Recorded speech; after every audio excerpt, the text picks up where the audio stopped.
Saludamos a don Juan José Alonso Millán, dramaturgo, guionista español, colaborador de este programa. Buenos días, Juanjo, Buenos días. Bienvenido. Un día de primavera maravilloso. Sin haber llegado la primavera, pues estupendo.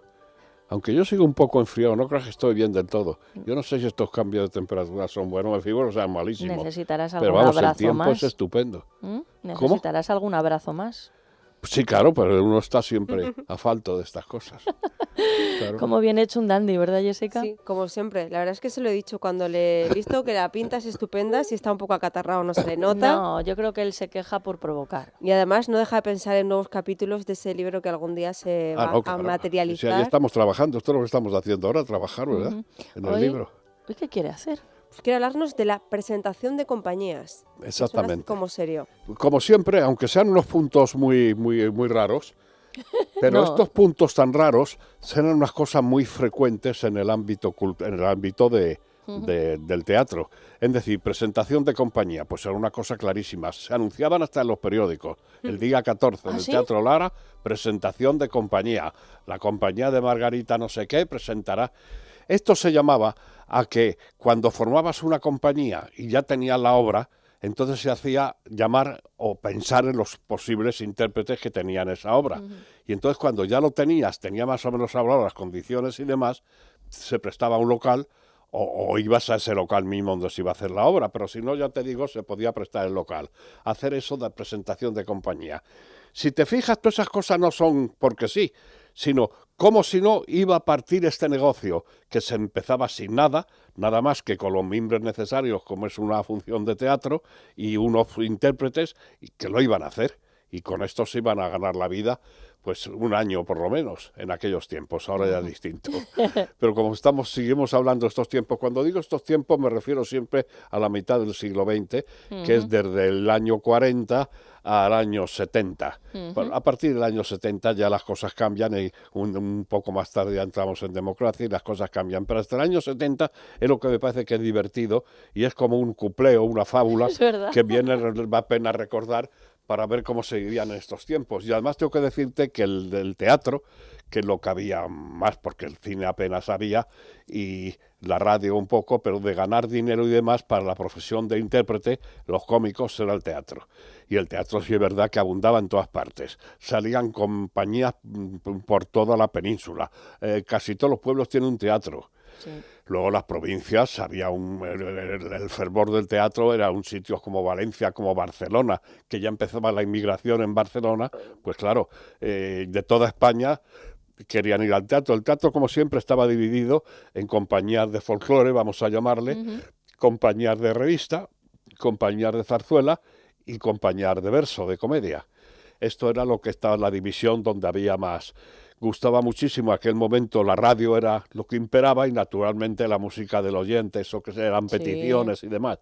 Pues esos artistas en vivo salían siempre a hacer turné, Lola Flores, todo lo que quiera, Angelillo, quien sea, Antonio Molina, tenían siempre sus compañías y se recorrían España. Manolo Escobar, vamos, se hizo riquísimo haciendo precisamente, Manolo hacía hasta plazas de toros, que era así el último intérprete que ha tenido tanto éxito Manolo, o sea que en aquel momento también esa música que daban las radios, sí naturalmente cuando se ponían en marcha, porque claro, era la única manera, se puede decir que era de ganarse la vida, porque si no, ¿cómo te la ibas a ganar? Y la verdad es que te repito que el teatro vivía la gente, no digo bien, pero vivía la gente, sobre todo en aquella época que se vivía tan mal. Y entonces, Juanjo, en el periódico ponían un anuncio, pero un anuncio con el propósito de comunicar que se presentaba la compañía, de que se presentaran actores. Esto a la vez, porque claro, los periódicos también se dedicaban bastante, no como ahora, bastante al teatro. Y claro, y entonces pues si se decía, fulano de tal ha leído una comedia que ha gustado muchísimo y que se estrenará próximamente. En el teatro no sé qué, Manolita ha tenido un niño, o fulana no sé qué, no sé cuánto. Esta tipo de misceláneas, más que noticias.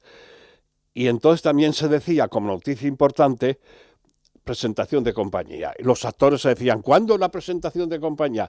Que es cuando empezaba eso a moverse. O sea que sí tiene importancia. Entonces, la gente que le llamaban antes, pues acudía a esa presentación de compañía. Estaba muy bien, porque de pronto los cómicos, que todos se conocían la profesión, entonces era una profesión muy pequeña, suficiente para todos los teatros que había, pero era pequeña, por eso el trabajo no faltaba. Porque este oficio que es maravilloso, esto del teatro, solo tiene un problema ahora y siempre, que es el paro. Si no hubiera paro, este sería un oficio divino, y porque se trabaja muy a gusto, y sobre todo es una cosa que lo que les gusta a la gente, su oficio, se nota más que nada. Hasta una forma de vida. Claro, porque sus amarguras son precisamente parte de la profesión.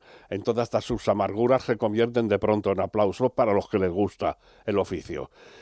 ¿Se gana dinero? Pues sí, la verdad es que se gana dinero comparado a otras profesiones, pues sí se gana. No digo el que está arriba, que se puede ganar lo que sea, pero el que empieza, la señorita, el señorito que está abajo y que empieza, gana mucho más que en cualquier oficio. El problema es ese, si trabajaran como en todos los oficios, tuvieran sus pagas extraordinarias y eso, ya serían funcionarios y sería otra cosa. Y el teatro tiene este albur, que claro, se contratan cuando hay trabajo, y te da el papel, eso es lo malo. Pero en aquella época, como había mucho parado, vamos a decir así, sí es verdad que había muchas compañías. Entonces se formaban muchas compañías que daban de sí a toda España. Y fíjate, en este país, yo creo que hay muy pocos pueblos que no tengan teatro. Todos tienen un teatro, algunos maravillosos. Luego se han reformado, ahora mismo han quedado muy bien. Ahora los teatros antes eran como eran las cosas antes, naturalmente, después de la guerra, todo quedó muy...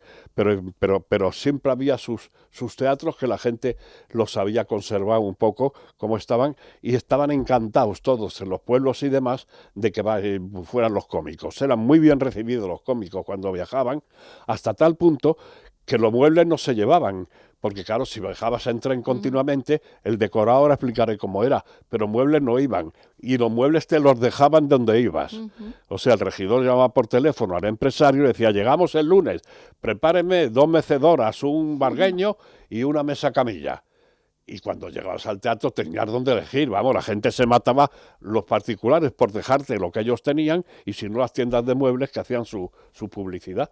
O sea, quiero decirte que el ambiente y la buena acogida que tenía en todas partes esto que llamamos los cómicos. Como te decía, era la presentación de compañía. Era la presentación de compañía donde se hablaba naturalmente de los proyectos inmediatos que ya se empezaban. Había 2 formas cuando se presentaba la compañía. Una, debutar en Madrid, y otra, hacer bolos, o sea, debutar fuera de Madrid. Eran lo que eran las compañías. Para lo cual, si debutabas en Madrid, entonces ya sabías que tenías que hacer. Se hacían 7 funciones a la semana, 7 días a la semana, que eran 2 funciones diarias. Caray. Sí, que no había descanso. 14 días y ya te digo, 2 funciones diarias. Y al mismo tiempo se ensayaba. Porque ten en cuenta que una función en O sea, que había 2 funciones diarias de lunes a domingo, se hacían 14 no había funciones, descanso, ¿eh? Y además se ensayaba. Eso te iba a decir. Y además se ensayaba la próxima función, porque ten en cuenta que por la cantidad demográfica que había entonces, que Madrid era, no creo que llegara al 1.000.000 de personas y demás, ¿qué pasa? Que a una función, cuando se llegaba a las 100 representaciones, que si haces cuentas es un mes y pico, Sí. y cuando se llegaba a 200 ya era el colmo del éxito. Ya tiraban la casa por la ventana. Llegar a las 100, ya todo el mundo, tú veías que decía 100 representaciones, 100 representaciones. Hoy día decir 100 representaciones en una función, cuando las funciones están 5 años, como comprenderás, ya no tiene tanto interés. Fíjate el tiempo Lo que pasa que que también se tarda mucho más, porque claro, los lunes en general no hay algunos que son 3 días a la semana, pero vamos a hablar a lo mejor de una media de 4 o 5 representaciones semanales, ¿no? Lo que se está No, haciendo muchísimo ahora. más. Si es a 2 funciones al día, son Eso 14. en aquella época, pero hoy en día... Hoy día, no, es que eso es distinto. Yo creo que los que más deben estar dando es, por ejemplo, el Rey León, que debe estar dando unas 8 funciones a la semana, pero una compañía normal no llega a 5. Se trabaja ahora mucho menos que en Londres y mucho menos que en París, se trabaja ahora, porque en las compañías, la verdad es que ya el miércoles hay algunos que no trabajan, y en provincia, lo que antes se mantenía el teatro, pues yo insisto mucho en eso, el teatro se ha mantenido siempre por las provincias. Hoy día eso no existe. ¿Por qué? Porque solo salen los bolos de fin de semana. Entonces solo se trabaja el viernes y el sábado. El domingo ya no, pero el viernes y el sábado. La verdad es que eso es poquísimo, y viajar para eso pues es poquísimo, pero digo lo que hay. Y de lo que existe hoy día voy a hablar poco, a no ser que hagamos un paralelismo y entonces veamos lo que pasaba entonces, pero hablo de lo que ocurría entonces. Sí, que entonces cuando se llegaba en el cartel de 100 funciones era un éxito, y ya por no hablar de las 200. De las 200. 7 funciones al día, 7 días, 2 funciones diarias, 14 semanas. Luego se ensayaba, para no irnos estamos hablando primero de Madrid. Sí. Entonces Madrid, debutabas en Madrid tal día. Ya la obra la tenías enjaretada o empezabas a ensayar. Una obra, como además tenían tantos personajes, ahora las comedias tienen menos personajes. Sí. Cuando tienen muchos personajes son obviamente porque son clásicas o son comedias precisamente del 19 y un poco del 20. Porque ellos intentaron, sobre todo en el caso de Jardiel, él lo escribe muy bien, intentó competir con el cine. El cine había mucha gente, muchos decorados y tal, y entonces pensaban que el teatro tenía que competir con, no tenía que ver, figúrate, como se ha demostrado luego. Pero Jardiel lo explica muy claro, que entonces había muchas comedias que el exceso de personajes pues se puede aligerar. Cualquier comedia de Jardiel, de Muñoz Seca, de Arniche se puede aligerar porque, entre otras cosas, no había seguridad social. Claro. Digo, para contratar a alguien, tú contratabas a alguien con el sueldo mínimo, lo que fuera, y no era ningún problema de nada, ¿verdad? La prueba está que todos los oficios, los teatros estaban llenos también, que ya hablaré, de bar, que ya no existe en ningún lado. Señora de los lavabos, que tampoco existe en ningún lado. Es decir, porque eran oficios que no te costaba dinero a la empresa tenerlos. Hoy día tener a cualquiera persona, como todo el mundo sabe, vale un dinero. Entonces con el teatro pasaba igual. Decían, mi niña que quiere ser actriz, tal. Bueno, pues yo le doy un papelito, y al final del acto tenía un papelito. Eso sí, eso cuando estudias una función para reponerla, te das cuenta que hay multitud de intérpretes que están ahí puestos por benevolencia del autor o del empresario o quien sea, porque es verdad, daba igual. No tenía demasiada importancia dentro de... No suponía ni una butaca tan siquiera el gasto. Claro, el gasto. Bueno, Juanjo, lo vamos a dejar aquí. Seguimos la semana que viene en presentación de compañías, porque estamos en la parte de Madrid, pero tenemos que hablar también de la presentación que se hacía y por muchísimas los pueblos. cosas más que van sobre esta presentación de compañía, que indica un poco también, un poco la salida también de las compañías a provincias, que también es una idiosincrasia muy particular. Por ejemplo, el actor que veía la diferencia entre trabajar en Norte, en trabajar en Cataluña o trabajar en Andalucía. Pues eso se verá próximamente. Próximamente en sus pantallas, no, porque nosotros no queremos competir con la tele, aunque esta entrevista se esté grabando y la puedan ver en nuestra página web. Próximamente, el próximo miércoles, sin ir más lejos, en Déjate de Historias, con don Juan José Alonso Millán.